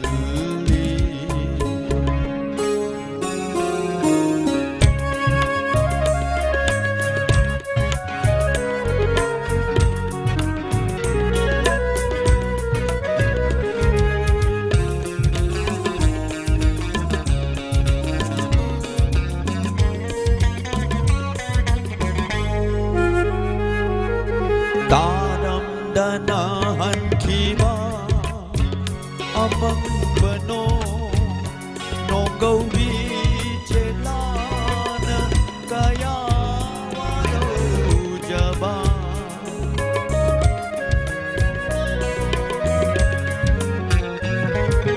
Tanam danahan kiba amang bano nonggaw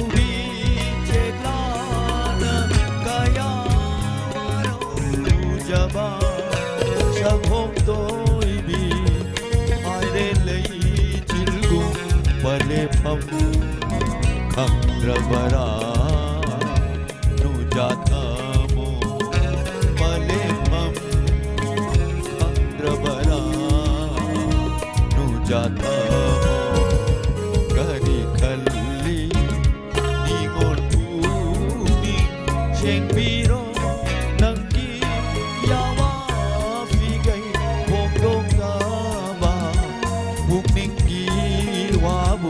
karini aina kalluge karini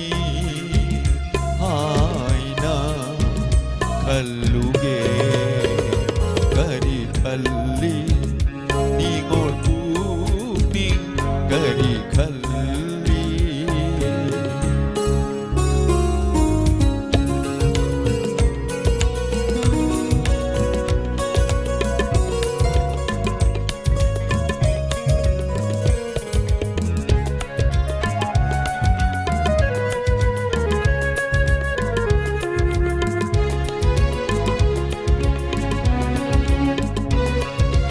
Are paama ningol na ningjaba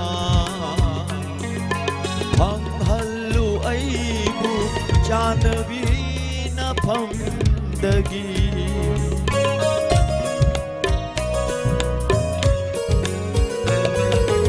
Are paama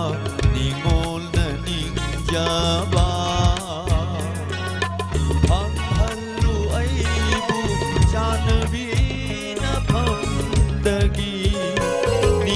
Daba karamba wakal nuja karigi lamuk nari nuja karigi lamuk nari kari khalli ningol puni sheng biro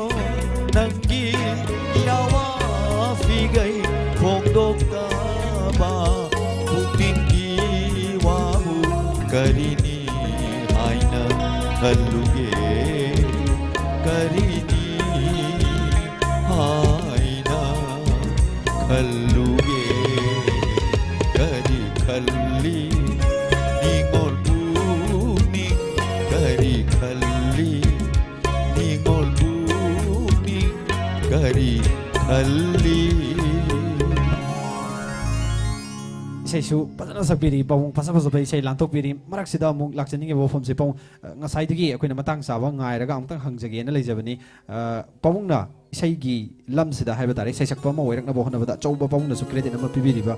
ima gi ming amtang thambiyo do baba gi ming aduga leifam na kadai ima gi ming si yumnam ningol sagol sem ongbi ibem pisak devi adu baba gi ming na sagol sem Satrajit Singh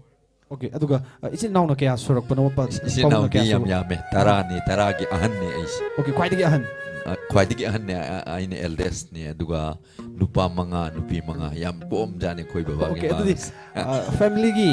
problem family gi akoi burden mayam se so domak pubada dom family maintain tong na bo na management da so ka ga da mali pa kamai isai ga kamai na manage tawre i pong adum manage to badi ai thoidong na family gi burden sida di kya yarok ke imai pa leng de imai pa na dum hold tawi okay imai pa lei gi matung da ise sarkar gi Manipur government gi adum service ama adum tawre I aduga isei nomai tawraga isei nomai di kichu paisa adum khara lai ai gi tolop ama lengdana adum lei aduga huji ai gi loina bi oi di binipi sisu sarkar gi thabak adum tawri huji still tawri madi pencil fangdri aduna yamna ka henna ina kun banat ai social welfare department da lejen aduga housing retirement tawre retire tawre aduga ai nupi su social welfare department adum lei okay department su pulle department dum pun bani okay madi huji thabak adum chathari aduga ai di chahi tare chure retire torok pase aduna thoina ina yam khullu boi wana tawa koigi chana bagi karigi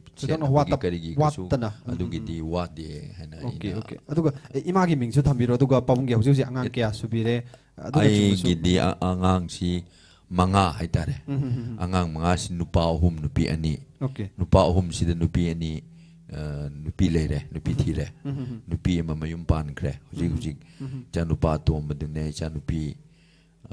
atom bi sine leiri lesha bi oina leiri atom bi sina do amna pakhang oina leiri okay ani watli ba ani watli imagi ming dom tanga thambiyo pawung ibem bisak okay ibem bisak ko ima haibadi pawung gi loina bi sagol se leshang them ningol sagol sem ongbi suniti bala debi okay mama suniti bala masu sei sakpini sei nomai to ba madhabi film daga aiga dum ai uzagra ai thenga zagra sakrabani okay hairiba mamaga thengnarak pasidi art and culture da hairiba lamsida pulap pullu badagi thengnarak pani mane matam du dadi pabunga mamaga ga nungsinarak pagi wari judu to tongan mama leram ga da mali matam du gi nungsinna ba horak paga haujiki siga ju mu yam khena bale yam khena okay adu khajik tang share to ba yabra matam du chithi gi maram zo oiduini Masih wasi tu orang okay, aduga pong laksani wafam se ponggi isa singi marakta art and culture dang auzaba isai bu khoita zaba kaya yaudi aduni janu bayai mase janu bayai mase isai tawi adu masi isai sida kaya thawai yaudi isai di tawbudi yagadaba isai si tawba hawrama bani adu masa gitar ga phasana pai khongi adigi sankriton gi kari gi chat pakhot pa mayam si tawramme adu ma su ma gi nupi angang lera amnina isai ni yarakta dana magi tongan we mada magi business pasatan marom da muksat kraba adu nama isai si mu kra laptop kre adu tawbudi madi isai gi machak dadi yam yawba ngang isan pa oi okay pawung ge family gi maram da so kasik tang khangjare adu marak sida mu call ta ka pai ka sage pawung hello hi view Saturday night live show ne akoi gi special guest ta pawung designer lengse laga leire mingalai phangong tang ana hi view Karang degi ne ming Suran kawe. Suran ko. Habiyo karang degi Suran ko. Sunil. Takat cari agi pong na pong lumdam so itu ini. Ado pong degi kari say tabi kata mo habiyo. Matchoy jay na rubi to boy say do. Okay, yang pasal say makan bire. Kana tabi na kani say city. Ay, thang kita kican. Dia ingin baru mapang sing. Okay. Okay, hari basing siga isai tu tamin lagi have ni. Kari pabung dagi kari khangbining ba kari hai bining beri lay. Yang mengai pabung gisi isai tahu tanda hancan tahu pian benai tu hai di mai wahi paring am lay cuy jai nerbi aku bagi siapa. Atu ki tahu mengai lay tu ka pabung tu punci sang na hing biko na so yam nungai jai ai punci sang nong te hing jige adu ki board dang ai log jige okay yam nungai jai Sunil atai kari happening balai ri pamung dagi sai tamina ba yaradra yan okay ai ngai letana taka cari call to bira pagi tamak tapang dagi sai tamina se thank you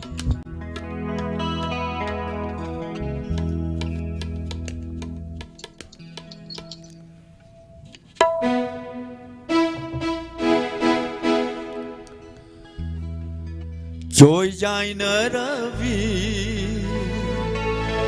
sham lang lagtagi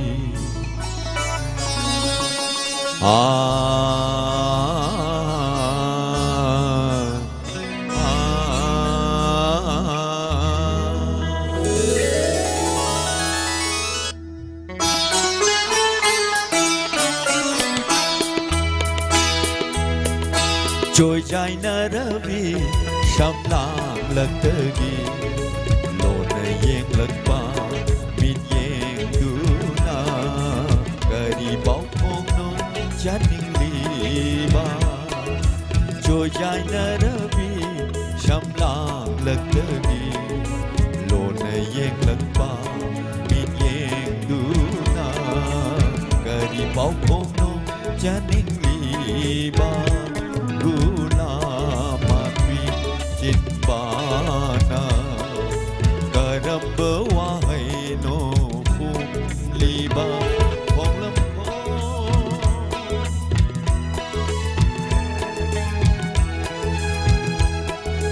trôi dài nở ravi sham lang lagtagi lona yeng lagpa mit yeng duna kari mau janing liba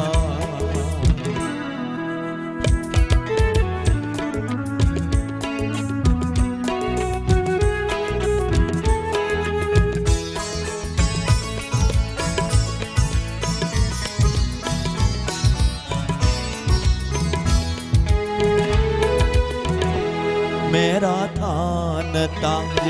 भी आजा मेरा ताजा मेरा थान तांग भी आजा हाज मासु my थोंग लांग सिन की शूर बुगम जाबी को किल चेगलासु शूर बुगम जाबी को किल चेगला काउ हन की मांग हन की शूर बुम्बा kai ki tan tha shaghen bina tauda kai ki tan tha shaghen bina tauda trôi dài nở ravi sham lang lagtagi lona yeng lagpa mit yeng duna kari mau phong no janing liba kari mau phong no janing liba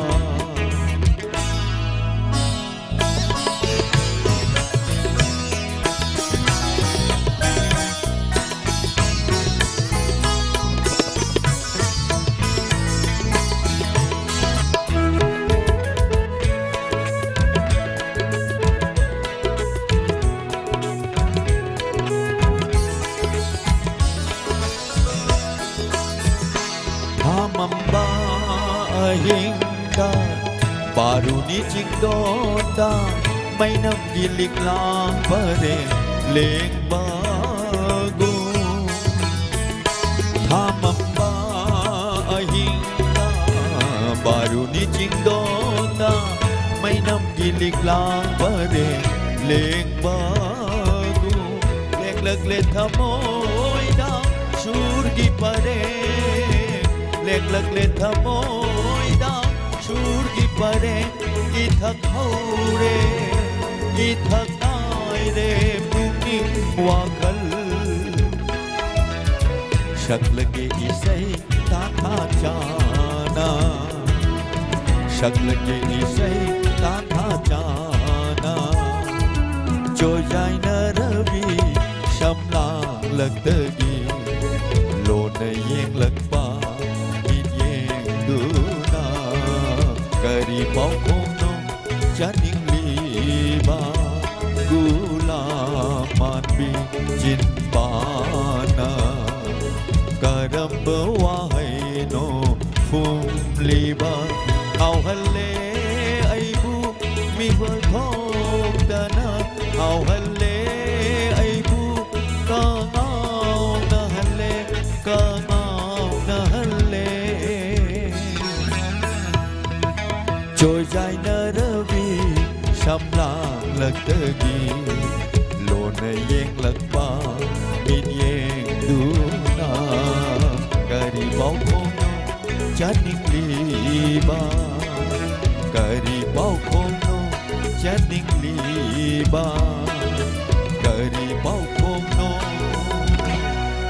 Janing Liba Yam nuai Paunggi akoina pamna tajagi beisai matang saktarakpasida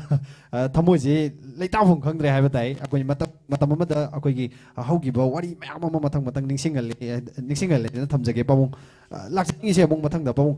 asi bawda pawungna isai film isai oiro radio ge approve artist oiro matung da radio da sakiba isai bo oiro isai si punna kyamukadi sakpi gre duga hairi beisai singi manungda lebakning ba isai idna tohana akogi kyamuk dugi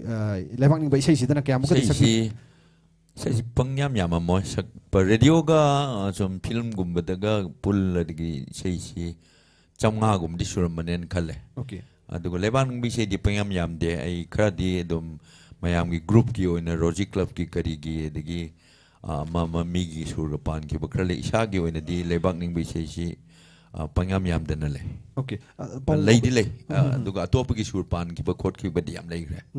mamang da akoina ngasigi Saturday Night Live show se hawdok matam da paungna ga sakpi ki ba akogi ipai pu sing ngasi British sing lantheng na ba matam da nopa ma oiram da ba gai si akogi isai du dagi tar kan da akogi hawgalai ba na sing na akogi ipai pu sing sumai na mathongna leiram boire ga British umpire hainare bani matam du da makoi ga lantheng na gi bagi ke do bagi si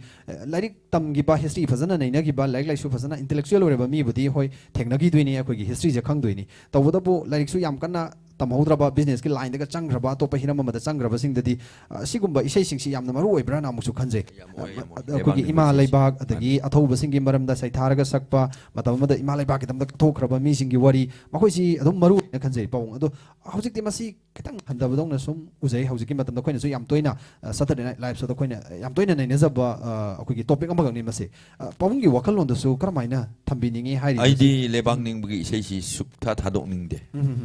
ai di kano romantic ta ngau khre aduga mi atop lamgi sei di mi atop lam da di lebang bi sei sing si yam popular oi huji phawda samna harakan da khoi ge Lata Mangeshkar na sakba e mere watan ki logo ga ne mi gi di ko bande matram ga ne moina ga sak torok bada tu ge chung ba mem pa tanari dum mi ne hektana da kapning bam phawle sak su sai da na de khoi su lei khoi su sana lebang Manipur adigi ho ima pongna pami ma kaina leidana khoi chu phaja ba yamna thaina gi halaman jingsen thambirami ba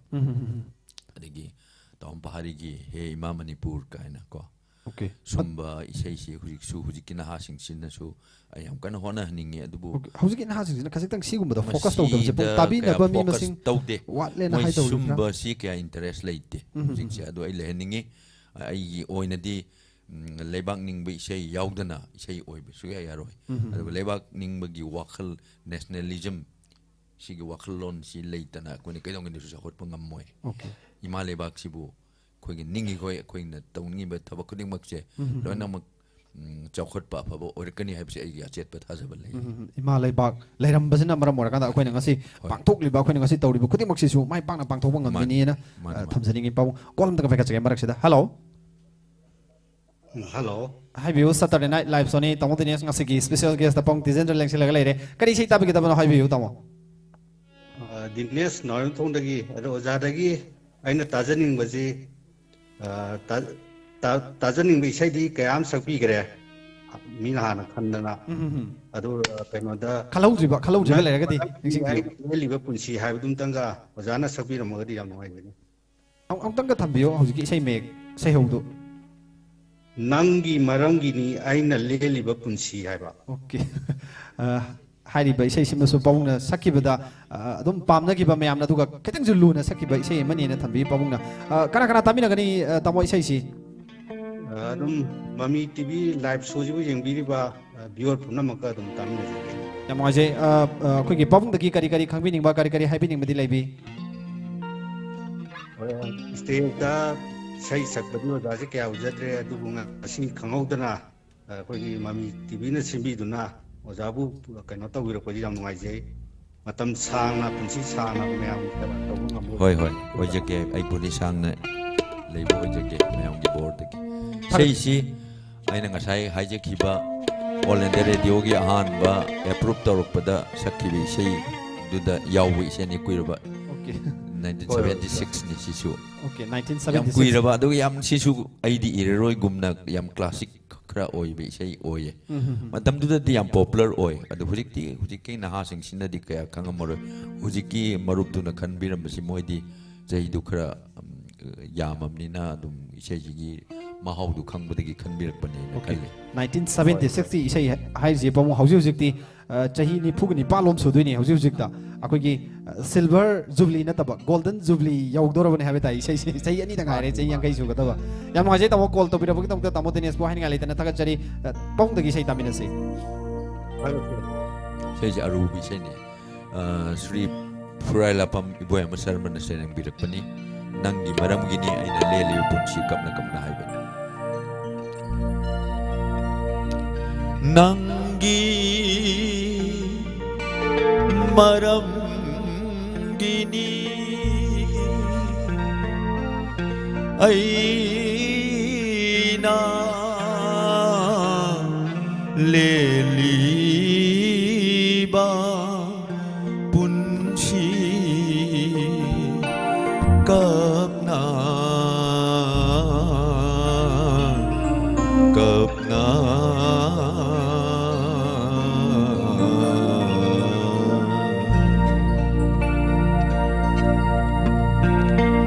ꯅꯪꯒꯤ ꯃꯔꯝꯒꯤꯅꯤ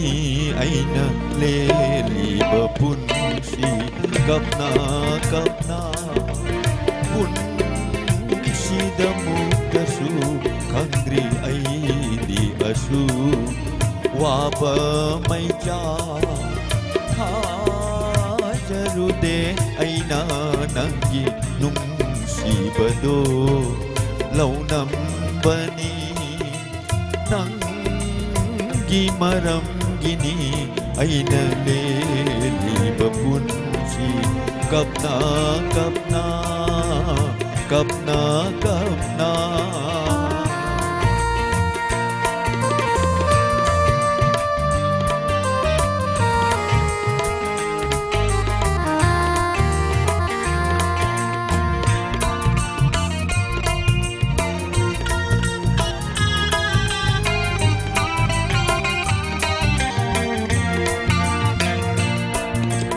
나이똥 따오래 아이디 둥기 간바다와래 나이똥 따오래 아이디 둥기 간바다와래 이방 야우라바 분시 Pang yau ga bậc kunci are bani ai ngotadi kana draba punsini nang gimaram gini ai na leli bapunsi kapna kapna kapna kapna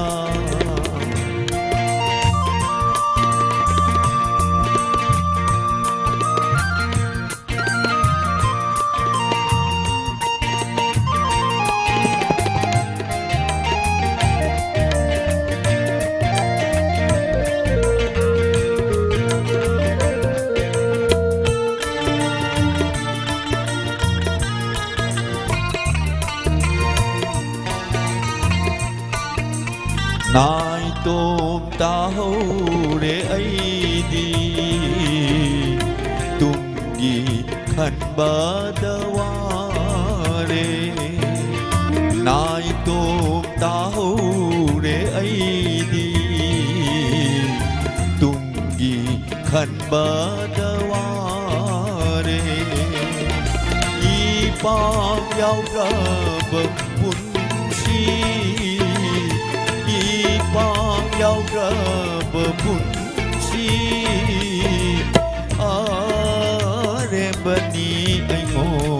di kanadraba punshini nanggi maram gini aina leliba punshi kapna kapna kapna kapna nanggi maram gini aina leliba punshi kapna kapna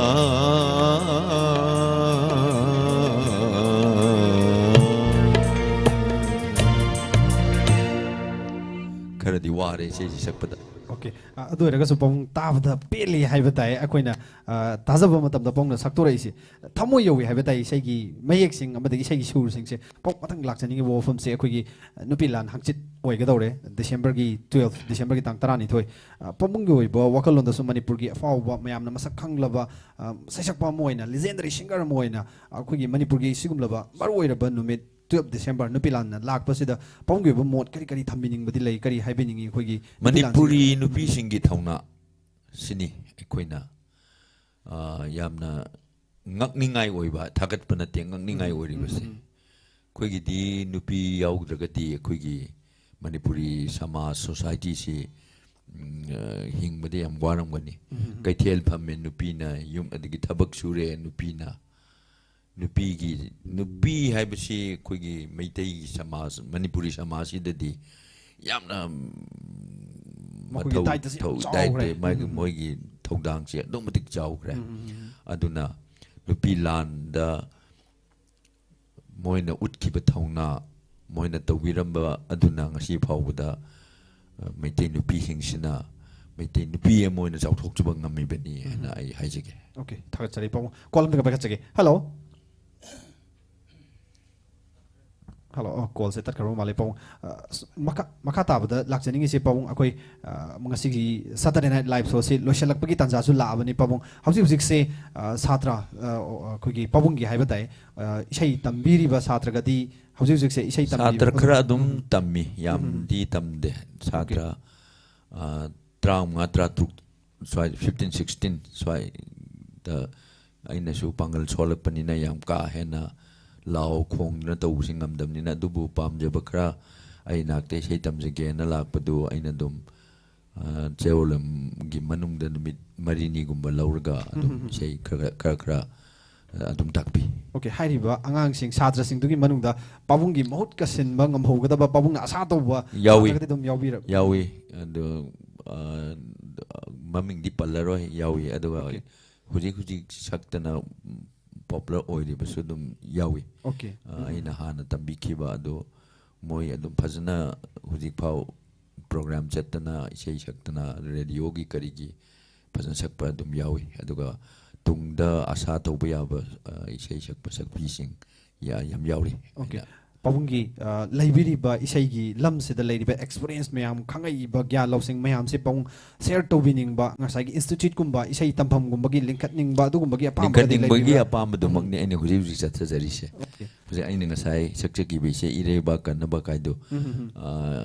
aina su ngasai panje gi be do ni Roji Musical Institute aina okay sini sigi institute establish se hadak ki chahi se da restart to ni government kanoda register number ga leidana ai adugi makhada ni aina huji isai tamgi thau chatrise sei tamgi hena di yam di la adu aina yam lobu ngam jadaba haitare angang pi iba bauba yam la digi school tamiba adaga khwaidi luri di huji sei tambada lairik tamna tamne sei tambase yam problem ne hujikti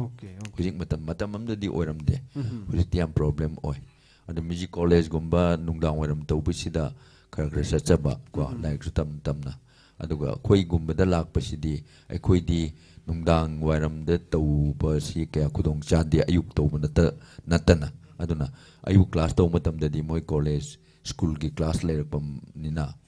moi si hek khudong charak ta yarupa sumaina hek thwe Okay, adubu hari ba pabungge institution asisu akogi matamgi matugina haibadai soidana chakotpa soidana mayamna masakang ba hena chakotpa oisano na koi mami tv gi mai ke tisu thamjage pabung yam nuai jai okay call amtang pai jage hello okay akoi je ketang internet ke problem je lere call di lak padu ka pai khat padu ketang problem lere ngasai gi torom daba ma hojik kan tokle ado akoi kan solve taw ngam reng jage aduga yaraga di akoi gi aroi ba call loga doini handak pai khat ka dur ba call asena ya bra hai badu akoi amtang try taw jage call soidana taw biro aroi ba caller kanano soidana khangmina se pau amuk lak chani se hojik hojik atopa music gi isai sakadaba pabungna music compose taw biri ba phong ga daba gi ngai den lere ba dugumba music compose taw bi ba di lai bi bra pau kamai taw sigi mata lei phong ga daba ngai duna lei adigi all India radio daga koi gi music album moina thajan gi baga su lei nupi machama ai gi satri mohi gi sei khara adigi ai maru ina ai na khara tambi bita thok pasin nupi sing na khre khit hele okay pabung gi satra da kitang koi gi masak tholak pasin nupi sing na kitang hele nupi na khara masing hele okay thaga chari pong aroi bo caller pa kha chage hello okay problem kitang lere akoi ngasi gi di caller si aroi bo caller oi jage tau jabani do bo call se pakat pang moi dore ngak pi gani aroi boina pabung akoi gi maikai dagi mami tv gi akoi gi managing director gi maikai sarose gi maikai dagi se ma tang aroi boina kale akoi gi mami tv gi kangbu na khalak bani na lobi rasu yare hari be sei si ai gi nungsi bana na haki aina khallagi haidana se hu be sei du amatang aroi boina la piram sisu film sei ni chat le do id have a film da in music director so oiba okay film du samang na susak jabe sunil na sereng bani okay sunil loinam lantok pi fo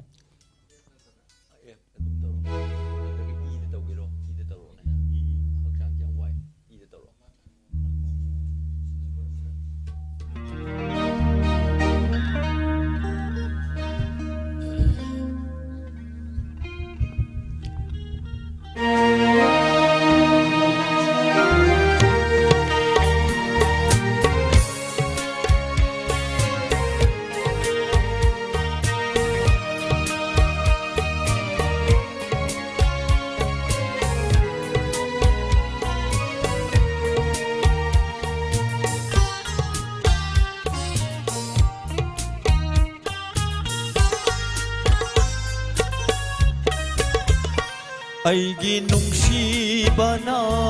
nahaki mingchathiba oi hallaba aigi nungsibana nahaki mingchathiba oi hallaba ballaroi amu ijil sina nungsi haina nafamda nungsi haina nafamda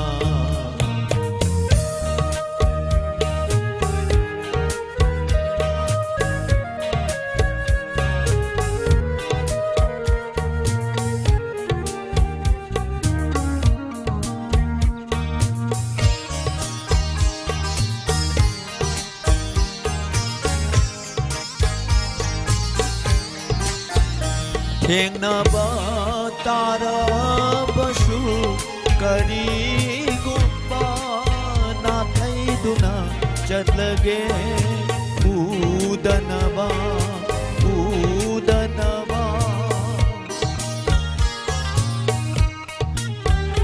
Thengnaba tarabasu karigumba nathaiduna chatlage udanaba khallage nangbu lamlan bini lage punchigi kauthok pasu lapuk pasu aigi nungsibana nahaki mingchathiba oi hallaba ballaroi amu ijil sina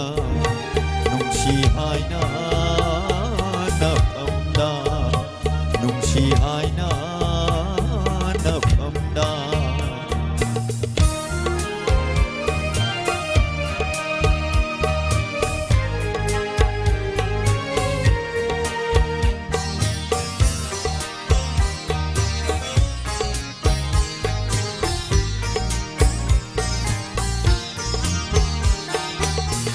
Kabliba thamoy ni na sumlangi Kanada ay na tay na runi